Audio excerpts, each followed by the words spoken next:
Quando eu falei que a gente ia ter essa live, alunos me pedindo, professora, pede para ele falar disso, o que, que é isso, o que está acontecendo, o que, que muda. Uhum. O que, que é a tal da medida provisória que foi publicada agora pelo governo federal? O que muda, o que não muda, o que afeta o nosso trabalhador, o nosso empregador? Como é que a gente está nessa situação agora, doutor? Pois é, acho que uma das coisas que a gente tem que ter em mente é que a gente, e acho que todo mundo está vivendo isso, mas alguns não estão respondendo com tanta serenidade a esse momento, né? A gente está vivendo um momento excepcional e com medidas excepcionais e que a gente também vai ter que fazer reflexões excepcionais e pensar um pouquinho fora da caixa, né? A gente tá recebendo um massacre de informações, a cada dia que passa a gente recebe um massacre de informações. Eu faço parte de um grupo de juízes que mantém um canal no Instagram que chama Liga Trabalhista, e nós publicamos conteúdos de interesse da Justiça do Trabalho. Hoje eu ainda fiz uma brincadeirinha lá, postei uma figura do Bob Esponja dizendo que ele está ansioso aguardando a próxima medida provisória que virá para tratar das questões trabalhistas, né? Porque a gente está recebendo a informação de que esta medida provisória que foi publicada, ela precisa também de um complemento, como a gente vai acabar conversando aqui. Mas a gente está vivendo um momento muito diferente, é uma situação que acho que nenhum de nós aqui viveu, e o governo tentou baixar uma medida, né, para que auxiliasse, que atendesse as pessoas, não foi nada bem recebida, né, como nós vimos na imprensa, mas a verdade é que o governo ele vem tomando algumas medidas já no sentido de tentar ajustar as relações de trabalho, ajustar as situações de trabalho para essa situação de crise, de pandemia. Apesar da medida provisória agora ter feito muito barulho na mídia, eu posso dizer para você que o governo já vinha tentando atuar, ele buscou, apresentou aquele projeto da Lei 979 de 2020, que foi que primeiro tratou das medidas de emergência da saúde pública para quem estava, né, em razão dessa situação da pandemia. Ali já veio alguma coisa com reflexo na Justiça do Trabalho, como a questão das faltas, né, que a gente vai falar um pouquinho mais para frente. E agora, como a crise, a cada dia que passa, ela vai se agravando, vai tendo um passinho a mais que a gente tem dado, a gente está vivendo essa atualização legislativa diária, praticamente, né? E tendo que fazer as interpretações quase que diárias também sobre as novidades que estão surgindo, né? Aí, nessa esteira, na segunda-feira ou na terça, na segunda-feira, se eu não me engano, saiu a MP 927 de 2020, essa que está tão falada aí, que é a MP que trata das medidas trabalhistas para que a gente enfrente esse estado de calamidade reconhecido por aquele decreto 6 de 2020, o decreto legislativo. Então, nesse contexto, até para a gente que trabalha com direito, acaba sempre contextualizando. A gente teve uma situação macro posterior, dizendo sobre quais seriam as medidas a serem tomadas, que é o caso da Lei 979. Aí veio o decreto legislativo que reconheceu a situação de calamidade pública, e agora veio a medida trabalhista dizendo o que a gente, quais são as alternativas que o governo sugere e abre para que se tente resolver a questão, as questões trabalhistas nesse período, buscando sempre esse é o objetivo que a norma traz. Pode ser que na prática não tenha sido, a gente interprete que não tenha sido efetiva, mas essa foi a tônica da medida que veio, né? E aí ela tratou especificamente sobre essas medidas para que a gente possa trabalhar dentro da realidade dos contratos de trabalho. Certo. E assim, com essa medida, nessa pandemia, né, nesse momento que nós estamos vivendo, essa medida dentro da realidade do trabalhador e do empregador, o que muda? Muda alguma coisa? Muda. Ela traz algumas mudanças de paradigmas que são realmente...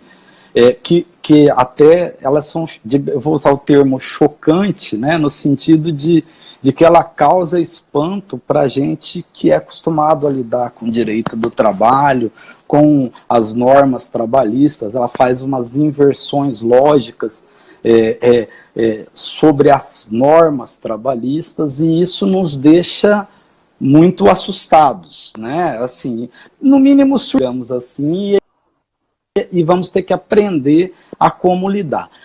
Essa medida provisória, primeiramente, né, ela deixa bem claro que ela é aplicável neste período de calamidade pública, reconhecido pelo Decreto Legislativo 6, que vai até o final do ano, o decreto, né, salvo em contrário, até que tenha uma modificação dele. Essas medidas, então, valeriam para o ano de 2020.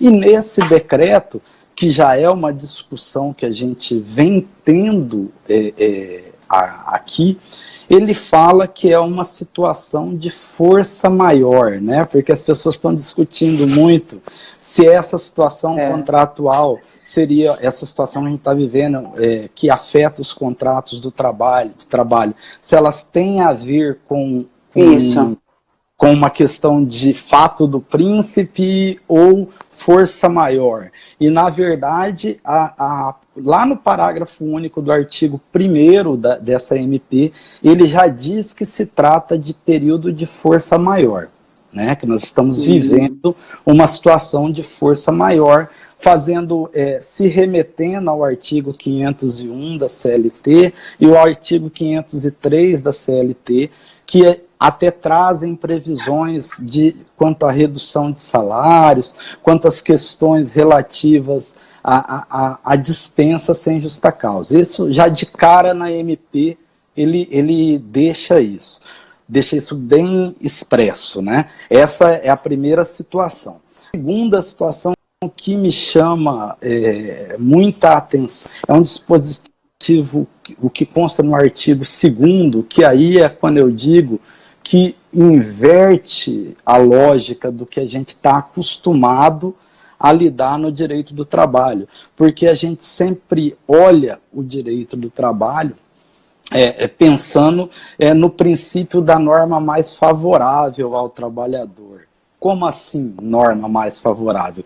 Se a lei tem um patamar mínimo e a convenção coletiva tem um patamar superior, na hora da aplicação dessa lei, da norma, a gente vai sempre optar pela norma mais favorável, ou seja, aquela que traz os benefícios. Se o acordo, se o contrato de trabalho é superior traz mais benefícios do que a Constituição, a CLT, a norma coletiva, a gente também vai optar para aplicar naquele contrato de trabalho as normas do contrato de trabalho, sempre buscando a norma mais favorável. Entendi. A Neca colocou uma pergunta aqui anteriormente, Pois não. O que a medida provisória permite de flexibilização neste momento de pandemia?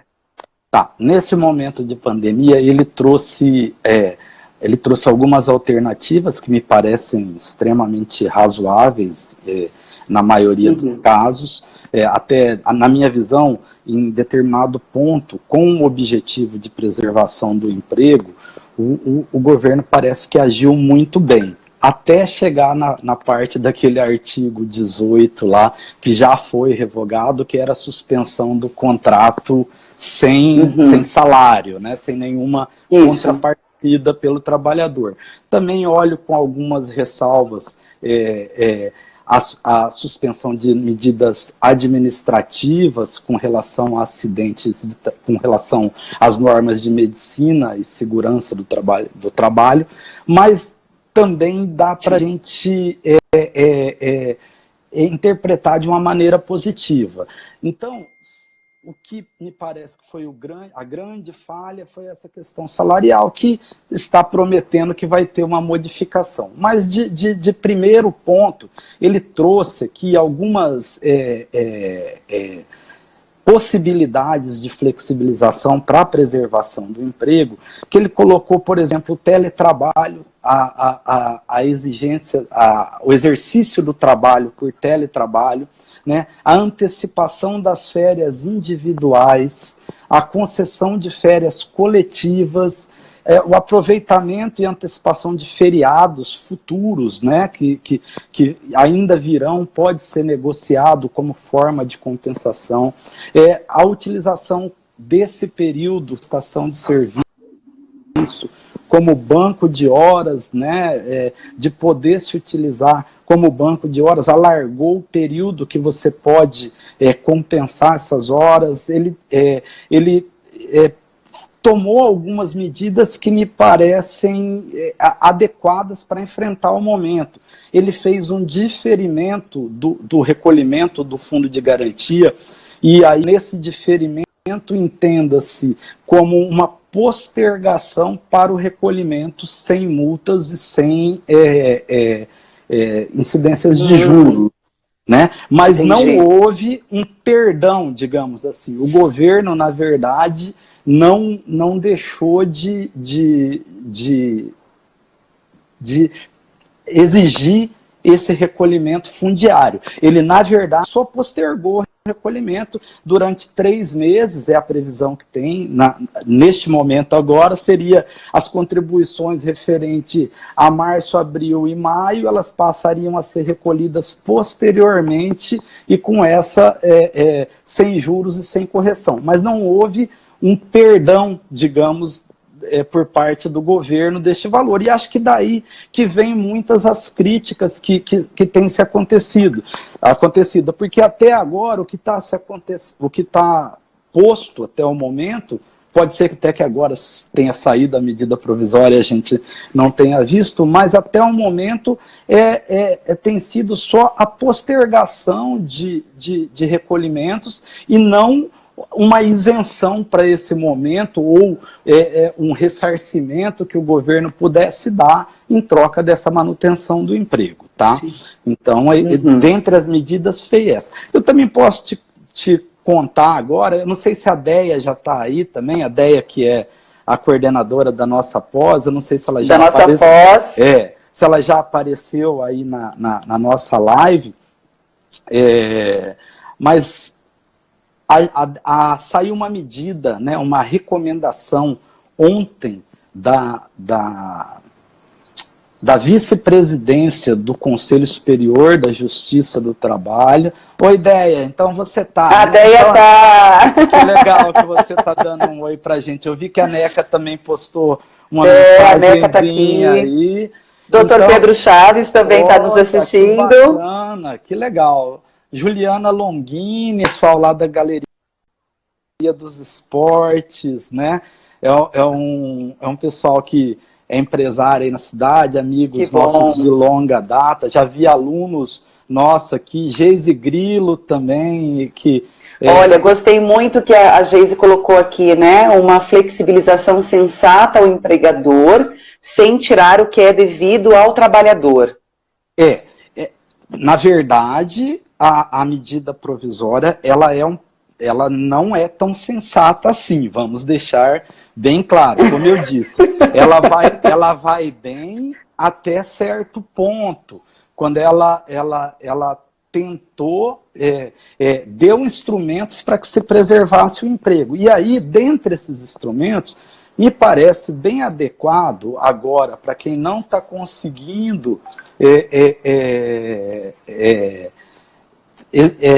exigir o trabalho do seu empregado, porque toda essa condição dele poder antecipar essas férias do empregado, né, ou conceder férias que já estejam vencidas, mas que estavam programadas para outra época, né? Me parece bem saudável isso, ainda mais com a flexibilização dos prazos e pagamentos, ou seja, diante dessa excepcionalidade, aquele aviso de férias que deve ser dado 30 dias antes do início do usufruto das férias, agora, de acordo com a legislação, com essa MP, você pode fazer com 48 horas apenas. Entendi.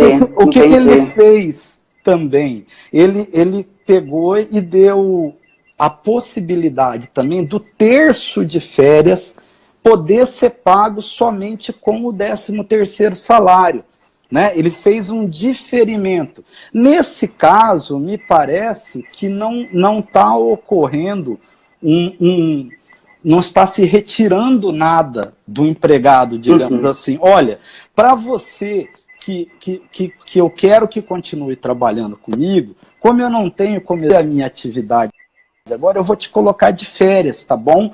Mas, ó, eu vou te pagar um preço de férias lá no momento certo. Qual que seria o grande prejuízo do empregado? Poxa, mas eu tinha me programado pensando em viajar, eu tinha programado para receber esse dinheiro lá em julho, porque eu iria fazer um negócio. Bom, são medidas excepcionais em momentos excepcionais mesmo. Então, me parece muito razoável a gente poder ter uma tratativa dessa sem maiores engessamentos, né? A nossa legislação é muito criticada porque ela é engessada, porque ela exigiria uma negociação coletiva e tudo mais. Eu, verdadeiramente, acho que é uma grande oportunidade agora para os sindicatos novamente se fortalecerem, para que os sindicatos se antecipem, procurem os empregadores com base nessa legislação e se coloque à frente para uma negociação coletiva. Acho que para quem advoga para os empregados, para os sindicatos, é uma grande oportunidade do sindicato falecer, dele se colocar diante dessa crise, dele se colocar ao lado do empregado e ao lado do empregador também, porque na verdade ninguém tem interesse de matar a galinha dos ovos de ouro. Acho também que para fins de segurança, eu vi aqui que o doutor Bento. O doutor Bento também é conhecido nosso, advoga na Justiça do Trabalho. Nosso professor da graduação. Ah, que bacana, Bento. Seja bem-vindo. Ele é. O Christian também, ele entrou aqui com o nosso perfil da Liga Trabalhista, tá? É o presidente da nossa associação, meu colega, meu amigo, meu irmão da Liga Trabalhista. A gente está sempre junto, o pessoal está todo prestigiando aqui. E a gente está também discutindo e aprendendo juntos. Mas aí, doutor Bento, dentro da situação que eu vejo neste momento, eu acho que bacana também para os advogados de empresa buscarem os sindicatos para se tentar resolver isso de uma maneira de negociação, acordo coletivo. Por quê?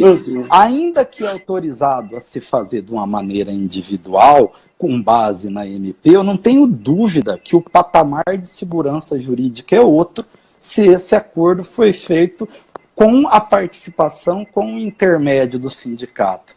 E ainda digo mais, acho que neste momento, os sindicatos que tiverem bom senso e sensibilidade para entender que é o momento de se negociar, sim, é o momento buscar medidas para preservar o emprego, né? Eu tenho a impressão de que a gente pode sair muito maior, muito mais fortalecido dessa crise. Eu vou voltar só para ler aqui exatamente o que o Bento falou. Mas não seria importante ter uma posição do governo federal sobre a suspensão do contrato de trabalho, doutor Boris? Bento, eu não tenho a menor dúvida com relação a isso. Eu não tenho dúvida de que o governo vai ter que fazer uma medida, inclusive, mais interventiva, de garantir ao empregador, olha, de um jeito de se transferir essa renda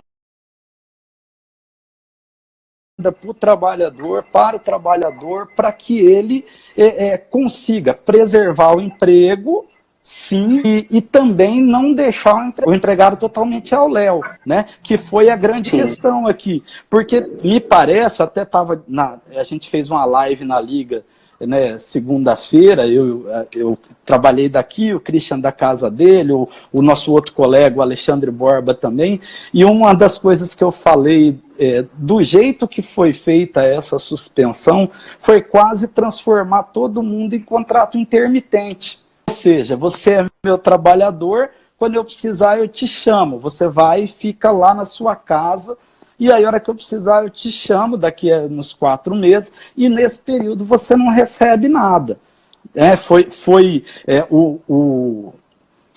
O presidente da Câmara dos Deputados, o deputado Rodrigo Maia, usou um termo que me parece que ficou bem adequado à situação. Ele disse que a norma ficou capenga. E depois ele deu entrevistas esclarecendo o porquê do capenga. Porque parece que o que havia sido negociado é que durante essa suspensão do contrato haveria o pagamento de alguma coisa para o trabalhador por intermédio da empresa mesmo, com redução de impostos, com alguma restituição de valor ou um pagamento direto para o trabalhador. E, na verdade, a norma no que se traduziu posta e foi revogada no dia seguinte por outra MP, ela disse só que o contrato por até 4 meses para qualificação, sem prever qualquer tipo de contrapartida. Aí que eu brinquei dizendo que todo mundo ficou intermitente, né? Que foi uma das questões que a gente tratou. Mas aí também, além de outra medida, além das férias, né, da concessão de férias, eles fizeram deram uma possibilidade nessas férias, e aí, essa sim por negociação, porque a concessão de férias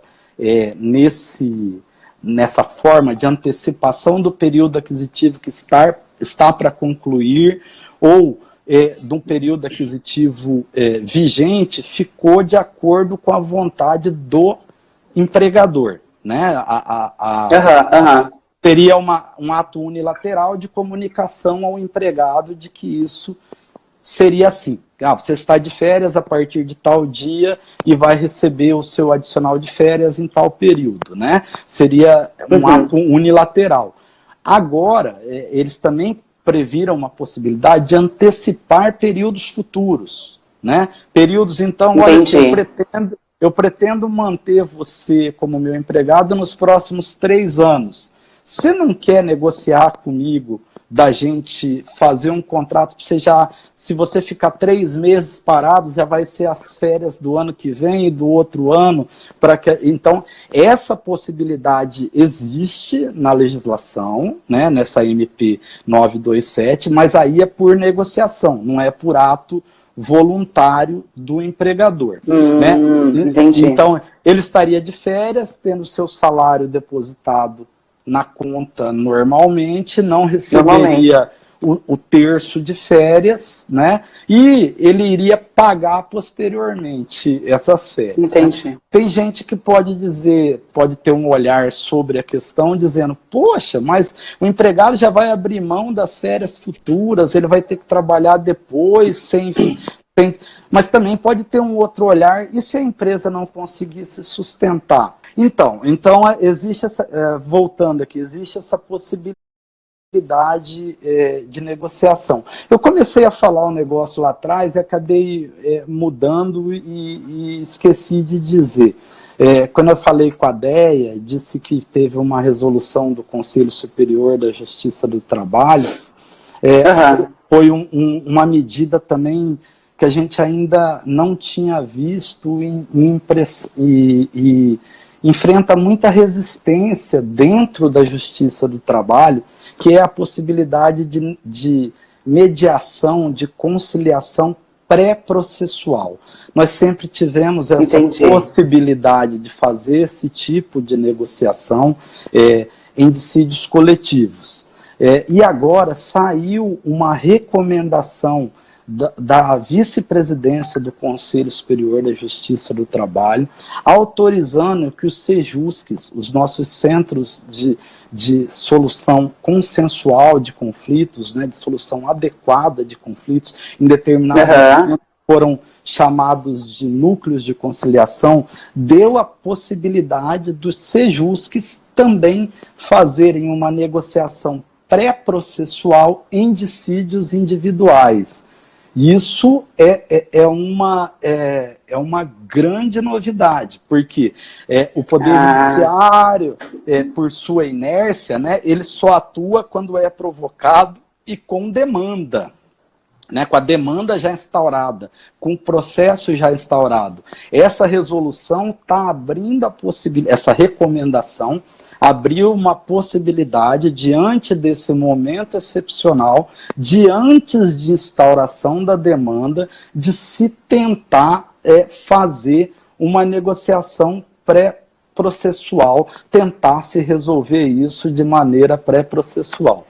Olha, estou vendo aqui meu amigo Daniel Lisboa também, colega nosso. Tem muita gente nos assistindo. Olha isso. Muito legal. Daniel é meu colega de concurso, nós passamos juntos em 2005, ele é professor também, colega muito... Que coisa boa. Tem uma pergunta aqui, doutor Boris. Pois não. Deixa eu ver se eu acho. Aqui. Aplicação inversa do banco de horas. Também seria uma opção para empresários? Essa é uma das medidas que a MP trouxe. Né? Ela trouxe a possibilidade dessas horas, né, servirem também como banco de horas. Né? Então, ela deu a possibilidade que quando há essa interrupção, de ser um regime especial de compensação de banco de horas, né, que ela possa ficar... que depois possa ser compensado pelo trabalhador. Num período de até 18 meses. Ele previu... 18 meses. Ele previu essa situação. Tem um dispositivo, está no artigo 14 lá, que ele vai causar certa polêmica, porque ele permitiu a prorrogação de jornada, inclusive para as jornadas de atividades insalubres, né, de prorrogar até 2 horas por dia. Eu vou só olhar o texto aqui para que a gente possa falar. Claro, fique à vontade. Fique à vontade, doutor. No artigo 14, ele fala que o regime em favor do empregado, estabelecido por meio de acordo individual, também não exige o acordo coletivo, que é sempre uma característica tradicional que veio exigida com relação à celebração do banco de horas, né? Então ele permite essa prorrogação por intermédio de acordo individual entre o trabalhador e a empresa, essa compensação. Ele prevê que também possa ser feito por... Deixa eu só confirmar aqui. Estado de calamidade, férias coletivas. Durante os empregadores poderão antecipar alguns... ficam autorizadas... ser compensado em até 18 meses após o encerramento do estado de calamidade pública. Então, essa é uma atenção. O estado de calamidade pública, ainda que a atividade venha a ser retomada, ele está decretado até 31 de dezembro deste ano. Então, já tem um detalhezinho aqui. Ele estabelece que não pode 2 horas diárias a compensação, até não pode exceder a 10 horas diárias, são 2 horas por dia, o limite de 10. Entendi. A mesma limite regra, é de 10. A mesma regra que a gente tinha, normal, que é a regra da Constituição sobre prorrogação de jornada, né? E ele pode determinar essa compensação independentemente de convenção coletiva ou acordo individual. É uma das situações que está sendo colocada aqui, né? Deixa eu até achar, assim, compensação por saldo. Eu acho que é isso aqui de mais interessante, no caso das interrupções das atividades, tá? Olha só, tem uma pergunta super pertinente aqui do Wesley. Quem está em experiência nesse período? Certo. Quando voltar, ainda está? Já passou 3 meses? Como é que conta esse período de experiência nesse processo? Wesley, acho que tudo vai depender do que ficar acordado com o seu empregador. Se ele deixar transcorrer o prazo normal e continuar pagando seu salário e te convidar para o retorno ao trabalho, passou a experiência. Se encerrar o contrato no final com a comunicação, está encerrado, né? Me parece que o simples fato do estado de calamidade pública, ele acaba não sendo um fator por si só que vai determinar o término, a continuação do contrato de experiência, né? É uma questão aí, né, doutor Boris, de flexibilização e de negociação entre o empregador e o empregado, sempre dentro de um bom senso.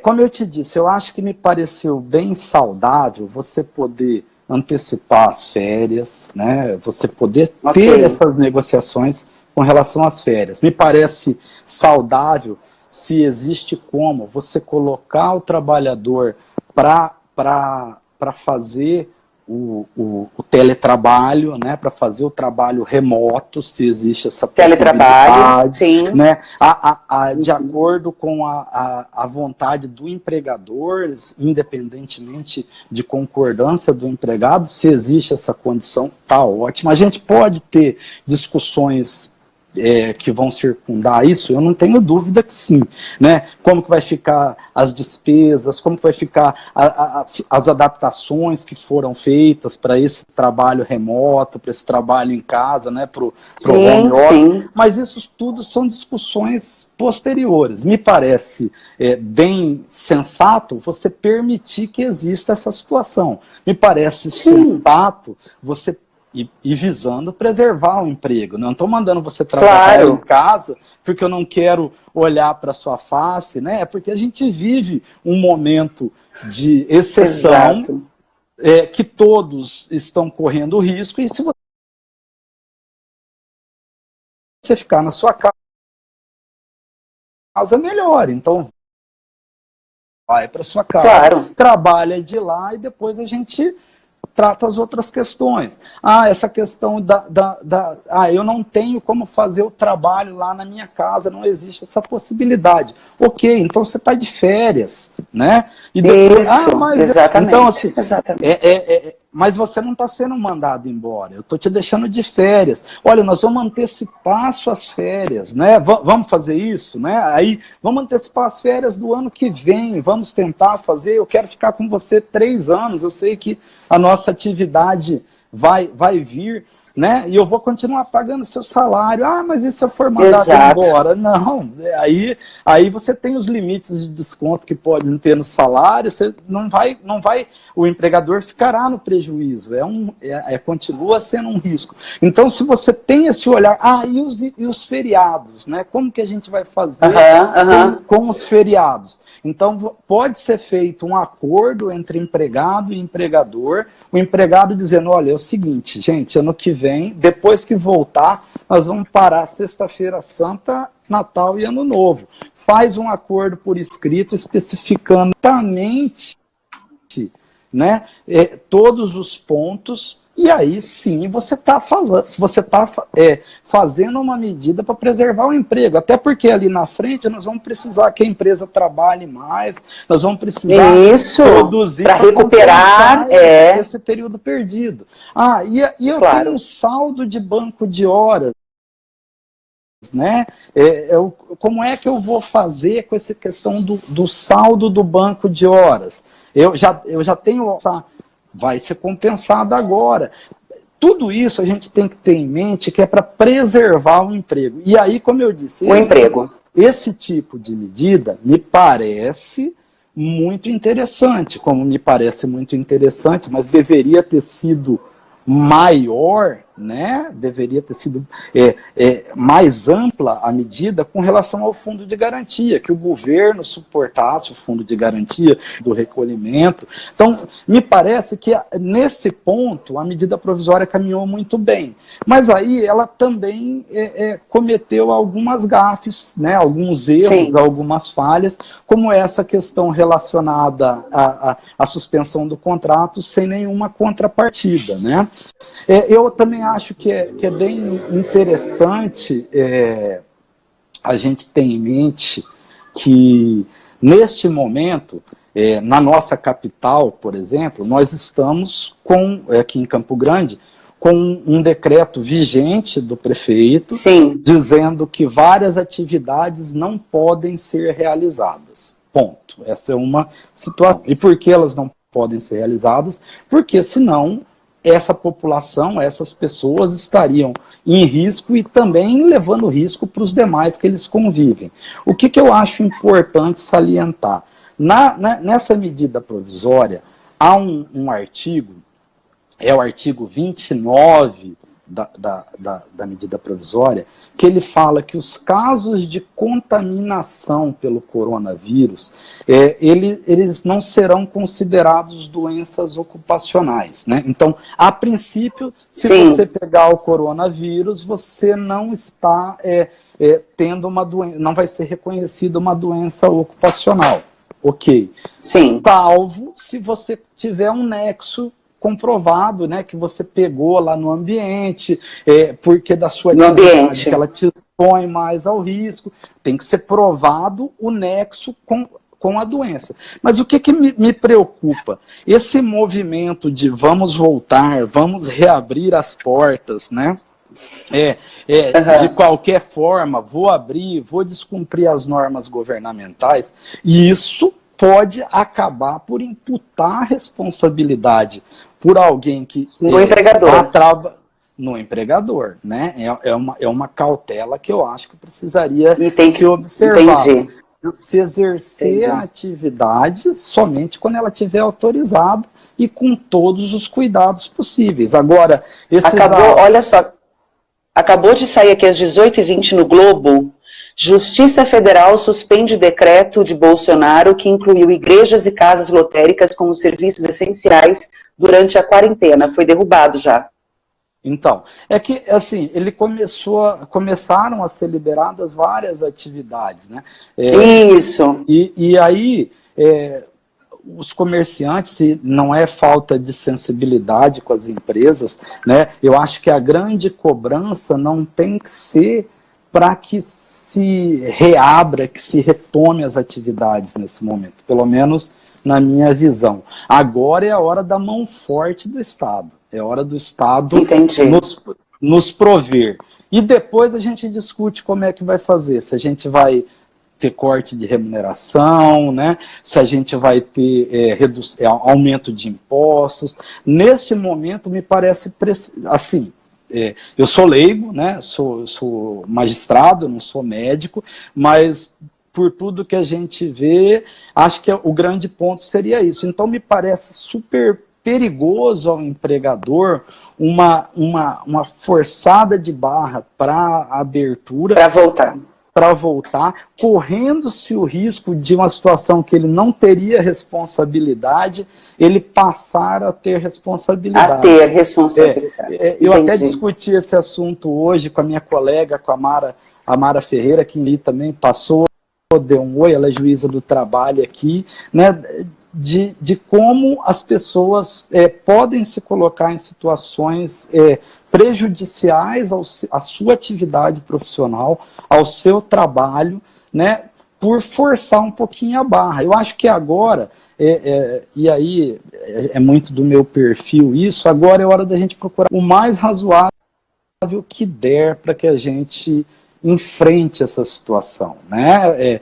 Agora, hoje eu tive ontem a idade de fazer uma audiência por WhatsApp com advogados de Coxim. Olha, que assim, legal. Fazer uma audiência, fizemos uma chamada em grupo, porque era uma situação que importaria em liberação de crédito para o trabalhador, para o advogado, é dinheiro entrando na economia. Nós fizemos essa audiência aqui por WhatsApp, foi bem interessante a gente fazer. Estamos ainda aperfeiçoando até para colocar as atas em Google Docs para que o pessoal acompanhe a redação da ata, o que a gente está falando ali em tempo real, em full time, para que a gente possa procurar fazer da melhor maneira possível. Acho que agora os advogados também podem buscar, porque apesar da suspensão de prazos, eu acho que os advogados que têm interesse em impulsionar seus processos, eles podem atuar e fazendo com que os processos se movimentem dentro do que é possível, para que porque nós internamente estamos dando andamento aos nossos processos. Então, agora, eu acho que é hora da gente dar à distância, fazer uma corrente para que as coisas continuem fluindo, né, da melhor maneira possível.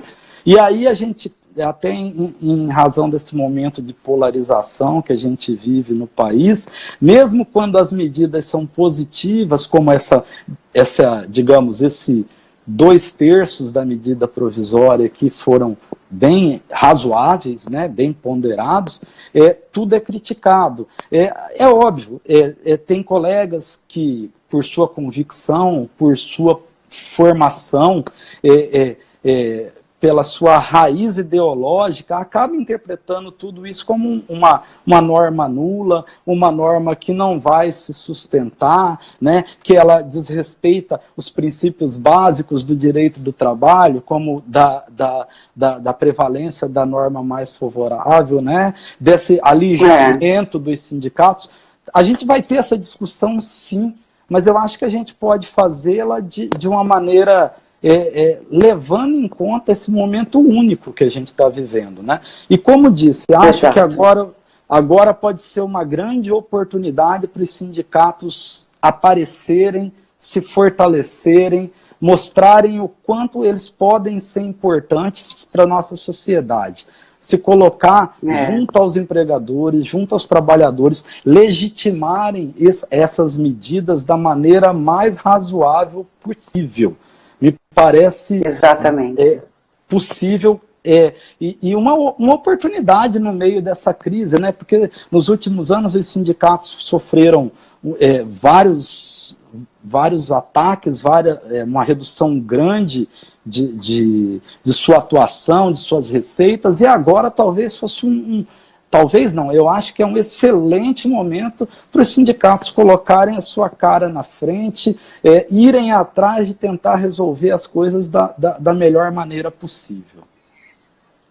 E assim, não olharmos para, ou eu olho para a crise, ou se não é a crise, é a vida. Não é ou, é nós olharmos ali, é a saúde, é a vida e a economia também. Então, de que forma as duas coisas podem andar juntas? Não é hora de separar, é hora de nós separar fisicamente, mas não com relação às ideias e no campo das ideias e das discussões. E eu acho que também ninguém está totalmente confortável com essa situação, eu imagino, né? A gente costuma falar o que a gente passa, né? Eu não me sinto absolutamente confortável com as restrições que estou sofrendo. Sei que nós, servidores públicos, temos uma condição privilegiadíssima, né, da gente não... aquele ganho de quem tem que vender todos os dias, quem tem que comercializar todos os dias, quem tem que prestar o serviço todos os dias para receber o seu valor. E aí acho que agora, como eu disse, é hora da mão forte do governo para que a gente... E depois a gente racha o prejuízo. Eu não vejo como a gente fugir disso agora, né? E aí procurar olhar essas medidas de bom senso, né? Porque o empregador também teria um caminho fácil, né? Dispensa, pronto, joga todo mundo dentro do seguro-desemprego e a conta está para todo mundo já. Mas acho que o empregador não está interessado nisso também, né? Ele porque também acaba se revertendo contra ele. Então, e o empregado, assim, a possibilidade de você pensar de tirar a remuneração, né, daquele que sequer tem condições de de pensar em ter uma reserva para os momentos de emergência, é uma situação muito ela é muito desumana até, né? Eu não perversa, né? Eu não gosto de usar esses termos muito fortes, mas me parece que nesse caso é inaceitável. É tão inaceitável que o próprio governo voltou atrás disso, né? Exato, exatamente. Doutor Boris, eu quero te agradecer pelo seu tempo. Eu sei do quanto o senhor é ocupado. É um orgulho tê-lo como professor da nossa pós-graduação. Quero agradecer aí todo mundo que nos assistiu, dizer que semana que vem nós temos uma live, segunda-feira, super importante, que vai falar sobre saúde mental em tempos de isolamento, em tempos de afastamento, com a doutora Lara Scalise, que é nossa coordenadora de arte-terapia também, uma psicóloga incrível e que vai trazer também um certo conforto aí pra gente. Doutor Boris, muito, muito obrigada mesmo pelo seu tempo, pela sua disponibilidade, pelo seu conhecimento. Eu quero agradecer a oportunidade que vocês deram pra gente. Nós somos entusiastas dessa parte da educação, né, da disseminação da informação. Nós, da Justiça do Trabalho, posso te dizer, continuamos trabalhando todos para dentro do que a gente pode fazer, a gente realizar. Acho interessante a gente também ter a ideia de que estamos vivendo um momento de exceção, e que temos que tratar isso como exceção. E acho que agora, quem puder, de uma maneira acordada, lembrando sempre que existem seres humanos de um lado e de outro, acho que agora é a hora para isso, e abriu uma porta diferente lá no Sejus, que eu acho que é mais uma oportunidade da Justiça do Trabalho poder auxiliar, poder tentar solucionar as questões antes mesmo delas virarem processo, né, buscarem da melhor maneira. Acho que se o sindicato não procurar quem são os empregadores, né, se os advogados de empregados não procurarem, os advogados de empregadores podem tomar essa iniciativa. Eu acho que é uma tremenda oportunidade da gente crescer como sociedade. Acho também que a gente teria muito mais coisa para falar aqui, muito mais informação, muitas discussões para a gente fazer. Verdade. Fico até feliz que a gente parou só na parte da discussão sobre a manutenção do emprego. Do emprego, é verdade. Não entramos nas verbas rescisórias por força maior, fato do príncipe, que a gente está pensando positivamente na manutenção.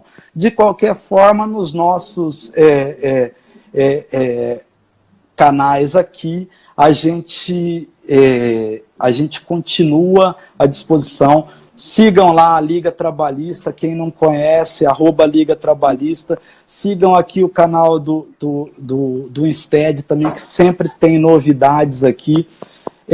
Não vou resistir, vou fazer uma propaganda da nossa pós-graduação. Faz isso!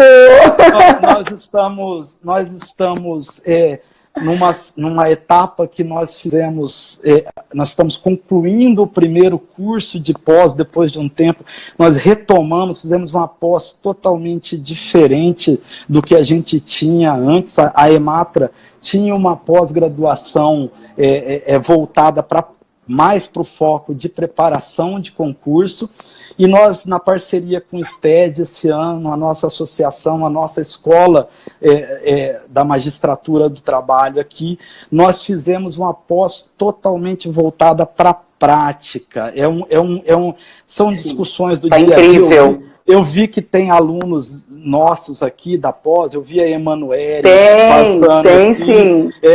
Acho que vi outros alunos, vi alunos meus também dos meus cursos, a Juliana Passolini passou por aí também.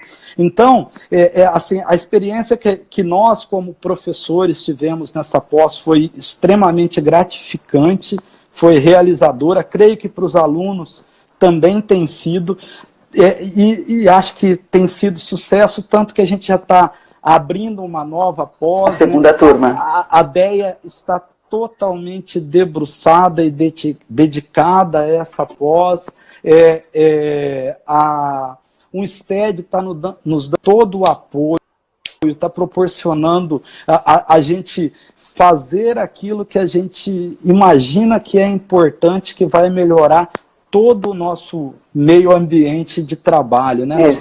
Nós estamos melhorando a nossa comunidade jurídica. Então, quem tiver interesse ou souber de alguém que tem interesse, divulguem, propaguem, ficar muito felizes de poder estar trocando ideias com vocês, aprendendo, ensinando, trocando conhecimentos e elevando o nome das nossas instituições, da Justiça do Trabalho, da nossa associação do STED, tá bom? Eu me despeço de vocês, agradecendo muito a participação, tá? E me coloco à disposição muito obrigada quando precisarem, tá bom?